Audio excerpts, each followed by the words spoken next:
When you think of animated villains, most studios tend to follow the same formula. Disney often softens their antagonists, painting them as misunderstood figures who just need a redemption arc. DreamWorks swings wildly, sometimes giving us a menacing force of trauma and power, and other times delivering villains so goofy they barely leave a mark. And then there's Sony Animation. While their competitors keep playing it safe, Sony does something rare. They create villains who stick.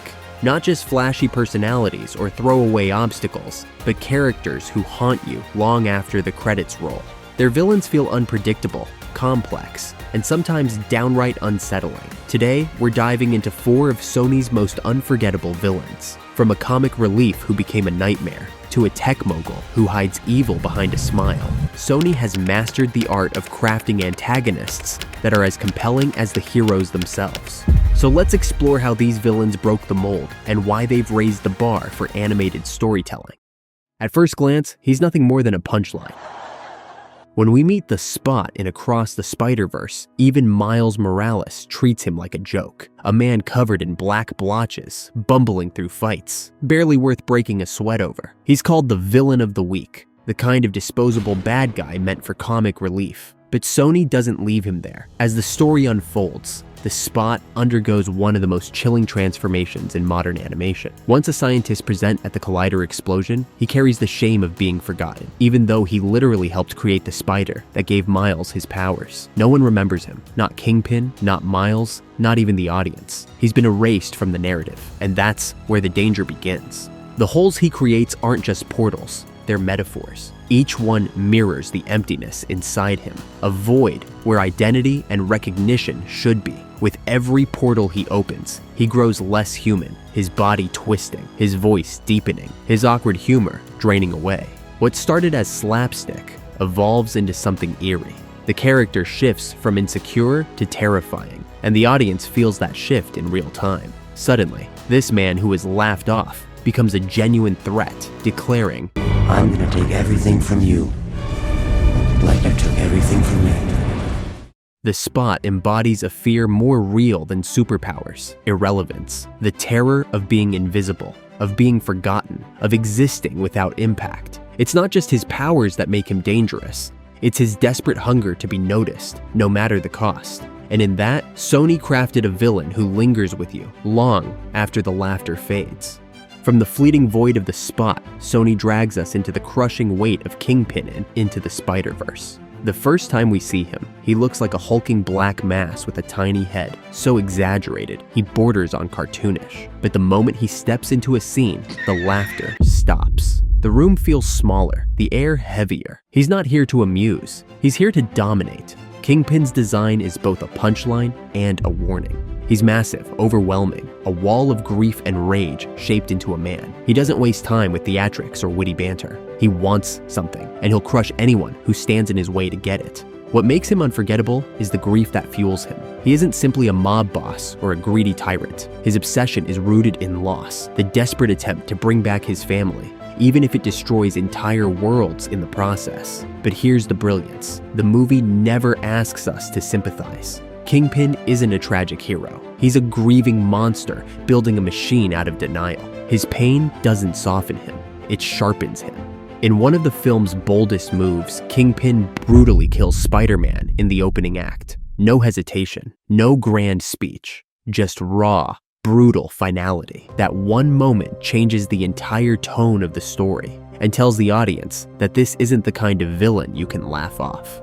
Kingpin embodies the idea that grief, when consumed by denial and rage, can turn a man into a force of destruction. He's not complex because he explains himself. He's complex because every action drips with the weight he carries. Where Kingpin is a wall of sorrow, Olivia Octavius is a whirlwind of unpredictable chaos. When Miles and Peter break into Alchemax, they expect a boring scientist. Instead, they meet a quirky, fast-talking genius who seems more like a podcast host than a villain. With her round glasses and cheerful energy, she almost feels harmless, until the mechanical arms come out. That's when the mask drops. Olivia Octavius, or Liv, is a brilliant twist on the classic Doc Ock.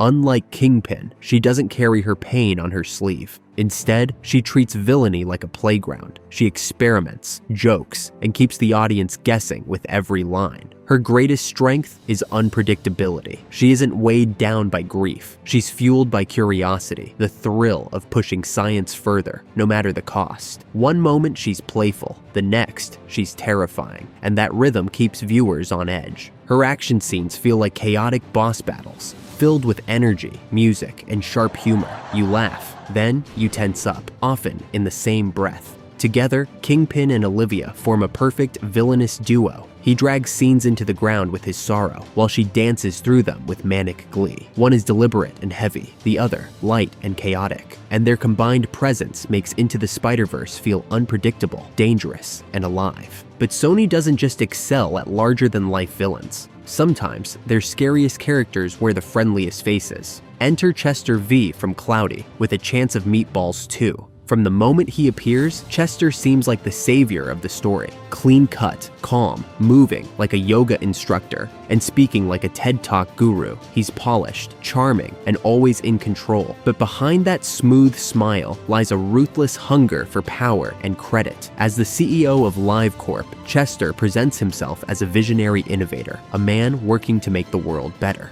His company is bright, colorful, and seemingly benevolent. But beneath the holograms and rehearsed speeches, Chester is manipulative, cold, and entirely self-serving. He doesn't rule through fear like Kingpin. He rules through charm. He flatters Flint, separates him from his friends, and slowly bends him to his will, all while pretending to be a mentor. He even mistreats his assistant, Barb, an intelligent orangutan, constantly belittling her despite her brilliance. Chester V represents a very real kind of villain, the corporate leader who hides greed and exploitation behind a smile and a motivational quote. Kids may not fully understand his manipulation, but they feel it. Something about him feels too perfect, too rehearsed, too wrong, and that's the genius. Chester V doesn't need superpowers to be terrifying. His weapon is charisma. His disguise is kindness. And in the end, his downfall isn't because he lacked intelligence. It's because he never truly cared for anyone but himself. Finally, let's talk about a villain who doesn't come with tragic backstories or world-ending plans. Tank Evans from Surf's Up. Tank is the reigning champion of the surfing world. Loud, flashy, and obsessed with fame, he walks into every scene like he owns the ocean. He's got the trophies, the ego, and the attitude to match. To him, surfing isn't a sport, it's a stage, and he's the star. But here's the catch. Tank isn't just a jerk for the sake of it. He's a symbol of what happens when the soul of something pure gets replaced by shallow spectacle. Where the legendary Big Z represented the spirit and humility of surfing, Tank represents vanity, ego, and empty fame.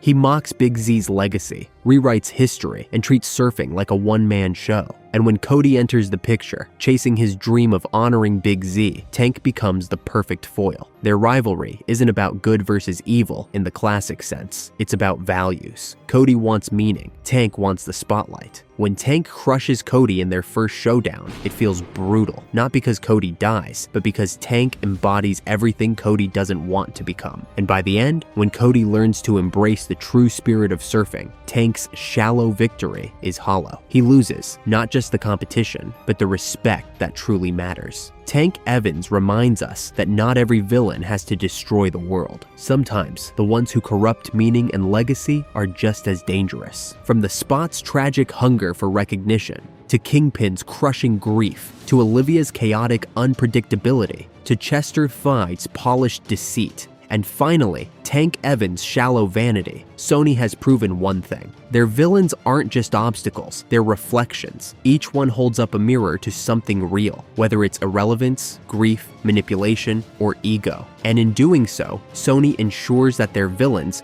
don't just challenge their heroes, they challenge us as viewers. Because in the end, the scariest villains aren't the ones with the biggest powers, they're the ones that feel the most human.